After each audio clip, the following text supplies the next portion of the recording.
welcome here to TalkFCB and welcome back to the channel here today, guys, where yes, another game is upon us. It is absolutely relentless right now, and that is why today it's an important time to be discussing what are we going to do in this game here against Mallorca. We know the league is very important, we have to keep racking up those wins, but we also know there are massive games around the corner. We need to get our spark back, and are we going to do that here by just making a few changes, a few rotations to really bring this squad back to life? We're going to be talking today in detail about the potential lineup that we could see, along with some really interesting quotes from Hansi Flick that are going to help guide us along the way. It is all coming up for you. I hope that you're all doing well. Now let's do this. Because I do have to start by saying right here today, guys, that so much has been made, and understandably so, that Barca this weekend didn't really play all that well against Celta Vigo. Of course, in the end, we escaped with the points, but we did trail by 3-1. It wasn't a vintage performance, just like it wasn't in midweek either against Borussia Dortmund. But what I do have to stress here is that we're not the only team struggling right now. We're not the only team who are thinking, there's been so many games. I mean, just look at it right there at the Bernabeu last night. Real Madrid played against a heavily rotated Athletic Club team. I mean, clearly they're focusing on the Europa League right now. They rested all of their key players, and yet Real Madrid really laboured, and to such a late win. I mean, it was an absolutely stunning goal from Fede Valverde that got them all the points, but they really had to work hard for that. It did not come easy. And what that means right now is that in the league, we remain 4 points clear. We were very, very close to extending that gap, but it didn't quite happen in the end. And don't forget as well, along with that 4-point gap, it is extremely likely that Barca will end up with the superior head-to-head advantage, which could be key as well. And only 6 games to go this season. We're in a great position. We are looking good right now. But also, guys, you've got to pay attention here to Mallorca, our opponents on Tuesday.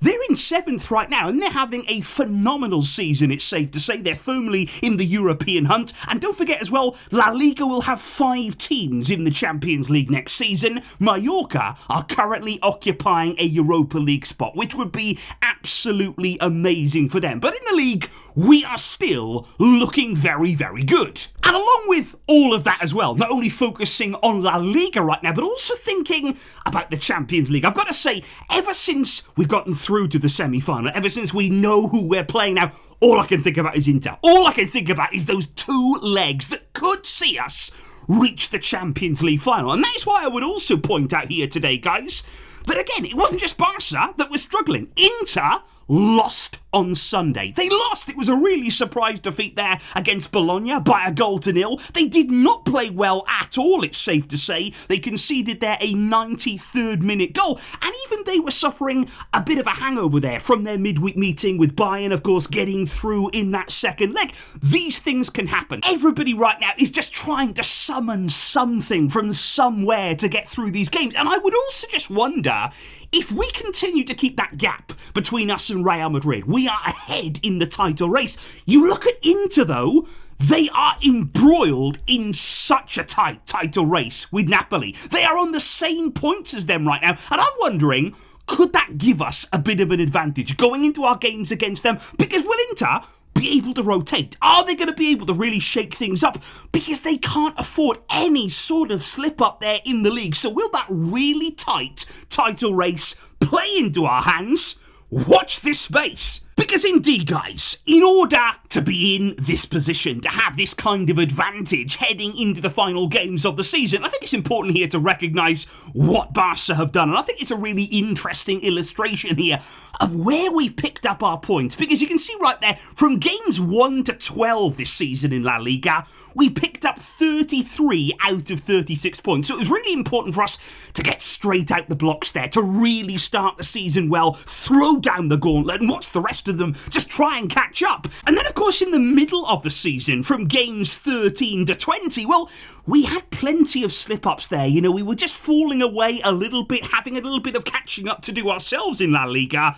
But look at the way we have responded here. In 2025, games 21 up until 32, we have only dropped 2 points along the way. We really have gone to another level in terms of results. Performances maybe haven't always been there, but results are what win you league titles. And we are on the brink because of the way we've been able to win. But I've got to say, guys, here, it hasn't been easy. And it especially hasn't been easy for the players who, in order to get us where we are, have had to basically play non-stop. And I want to illustrate here the amount of minutes that our key players have played, the amount of games they've been involved in, because this is why I keep talking about rotation. Look at it right there. I mean, starting with Koundé, he's been involved in every game. 51 out of 51 games this season. Over 4,000 minutes under his belt. You've got Rafinha. He has been involved so often. Pedri involved in 50 out of 51 games. And of course, you've got Yamal. Lewandowski's out right now. He is going to have a few games there where he's not involved. Young Pau Cubarsí, 49 out of 51. And Inigo Martinez, he's missed a few games through injury. But when he is involved, he plays the full 90 minutes every single time. So you can see right there, those are all of our key players. They're all players there that have contributed to an absolutely incredible season. But it has been demanding. It has been tough. And now, in my opinion, this is when we must look after them. Which is when we come on to what Hansi Flick had to say ahead of this one. And I think it's very encouraging, actually, the tone that Flick had in his press conference today. I personally believe he is thinking about some changes. He understands here what the players have had to go through. He's also recognised that the last two performances, they've not been great. Something has been missing in this Barca team. And he did say, my players all want to show that they're so physically fit. He said they don't want to rest. None of them want to rest. And they all want to help the team on the pitch. But he said, we've got to try and manage this situation. And they ultimately have got to accept it. Because, yeah, players like Koundé, players like Yamal, they don't want to come off. They don't want to be on the sidelines. They want to play. They want to be involved every game. But at some point here again, you've got to take that power out of their hands and say, look, I know best. Because Flick did say here, it's important, in my opinion, to see something fresh against Mallorca. He said, right now I'm thinking about a lot of things. What we want is to make the right decisions for the team. And I think that wording is very, very interesting there. He wants some freshness. He wants to freshen up this team here. He needs to see something a little bit different to the past performances there. We need a bit more bite back in this Barcelona team, in my opinion. But he did have some interesting words for those players who showed their frustration after the last game. We spoke about it yesterday in detail. The likes of Hector Fort wasn't happy, and Hansi Flick also very, very unhappy at the end of the game. And Flick did say, I understand they're disappointed. He said, I was a player too. I understand how they feel. Everybody wants to play.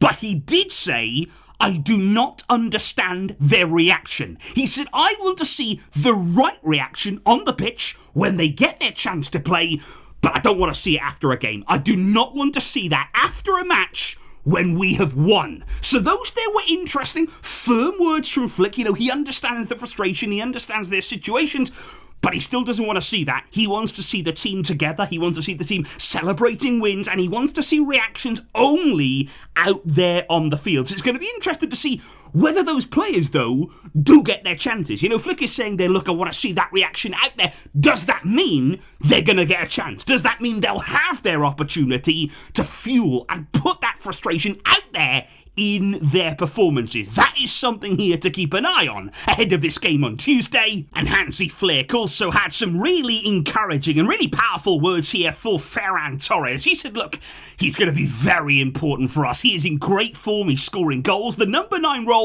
is his best position in Hansi Flick's mind. He said he's fast and he controls the ball well and defends dynamically. But he even said about Ferran there, we will manage him because we need him, and even more so now, of course, after the injury to Robert Lewandowski. So that's interesting there, because I think that even opens the door to Pau Victor, to Ansu Fati, to maybe Dani Olmo, other players in the false 9 role, because even now Ferran, we're going to have to manage him. We can't put too much of a burden on him with Lewandowski out. So that really opens the door for everybody here from the outside who may well get their opportunity. And there were also interesting words on Marc-Andre ter Stegen, who is now back. He is ready. That's what Hansi Flick says. Ter Stegen is back, and we have to talk now about what we want to do in goal. He said we've got to wait, we've got to decide to see when is the right time for his return and when that's going to be. And I think the Ter Stegen situation, it's interesting right now because obviously he's come back, he's made a great recovery from that injury, he's back in the training sessions, he's showing what he can do, but there doesn't seem to be that much of a willingness right now to change things around there. We've got Szczesny in goal. We all know what we've been able to achieve with him this season, and especially looking at the Champions League here, in order for Ter Stegen to play in the competition here, to enter basically at the semi-final stage, you'd have to unregister Szczesny, which I think would be quite harsh, incredibly harsh to be honest, at this stage, given how far we've gone, given how we've all worked and really been involved in this journey together, and then to just unregister somebody so Ter Stegen can come back in, I don't see that happening. Maybe I can see Ter Stegen coming back in the league at the end of the season, they're making his return in La Liga, that could happen, but definitely in the Champions League, we are going to be sticking, as we have been, with Szczesny. Ter Stegen will have to wait for that chance, but he is apparently ready. Which indeed, guys, does bring us on then to the all-important decisions that Flick has to make in terms of the starting lineup here. Because like I say, we want to win, we have to win here. We want to really keep that gap in La Liga. It's very important. But we also have to prepare for the coming Copa del Rey final and the Champions League, and we must protect those players who have played so often this season. So in my opinion, you've got to find the right balance. In goal, it would be Szczesny. We would be keeping him very much so there in goal. At right back, let's see Hector Ford. Let's actually give him an opportunity to channel that frustration, to show us out there on the field why he should be playing. And Koundé, he needs rest. Full stop. It has to happen. He has to be rested in this game, in my opinion, because then over at left back, obviously, I'd still play Gerard Martin. We've not got a great deal of options there. And to be honest, the only way that we can really get some confidence going is by playing him, hoping that he has a good game, that he can catch fire just a little bit here to help ease our fears. Because we've got super thanks here. Really appreciate it from Yusuf, who says, I am not feeling confident ahead of the Clasico, and it's because of Gerard Martin here. We need something more from him. We need him to help us, just calm down a bit. Let's have a good performance and let's try and get some confidence going in this game. And then at centre-back, you don't want to change everything, of course, in one game, but I would leave Pau Cubarsí there and I would play Ronald Araujo there at centre-back. So I would rest Inigo Martinez. We know that he's the older player there at centre-back, played a lot of games this season. So Cubarsí, Araujo, Fort and Gerard Martin. And then in midfield, I would make one change. I would leave Pedri there. Of course, he's tried to give Pedri a little bit of rest, in the past few games. I'd take him off, for sure. I'd give him something here. But I would rest Frenkie de Jong from the start. Because I just thought in the last game there, de Jong started to look a little bit jaded. He's been one of our better players in recent weeks, but in the last game, de Jong not quite at the same level. So what I would do is I would bring Gavi into that midfield alongside Pedri. And to be honest, I'd rather see Gavi a little bit more withdrawn. I think at times when we push him too far forward, when he's in the 10, when he's having to make really offensive movements, I think actually he performs a lot better a little bit deeper. So play him there alongside of Pedri, replacing Frenkie from the start. Frenkie can come on, but just give him that rest from the start, and that's what I do there in midfield, and then what I would do in attack. Because let's be honest, guys, at this point, I messed around with the team. I really have disrupted the back line. Not ideal. I've also disrupted the midfield. So what I'm going to do here, I'm at least going to go strong in attack. Yamal had some rest in the last game. I'd play him. Olmo has not played a great deal this season. I'd play him. And then Rafinha. I think he does need some rest, but I would look more towards taking him off. I'd start strong here with Ferran, of course, leading the line. And at least then, you've got your tried and trusted front four. You've got players there who can get us out of trouble. If we can see a goal, if we can see 2 goals, these guys can score 3. They can score 4. They can score 5 if required. So go strong in the attack, make some changes defensively, maybe rest 1 or 2 there in midfield. But ultimately, we have enough in the bank here. We have enough in our locker to get the job done, whilst also making key rotations. And of course, guys, there will be plenty of opportunities, in my opinion, throughout this game, and certainly as the game goes on, to see some players off the bench. You know, could we see a bit of Pau Victor in this game? Could we see Ansu Fati coming on and also channeling that frustration too, putting it out there and playing with a real point to prove? Those are the kind of displays that we want to see. Fermin Lopez will be looking to get out there as well. Eric Garcia, of course, can play a part whenever necessary. So we've got plenty of options. We've got plenty of players here who can make a difference. And what I would like to know, guys, in the comments down below here, what would you do ahead of this game against Mallorca in La Liga on Tuesday? How would you line up? Please let me know what your starting 11 would be, and let me know what your predictions are for this one.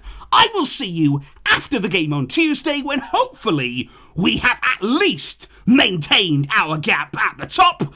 I'll catch all of you then. Thank you for the fantastic support. But until next time, as always, Vejka, El Barça.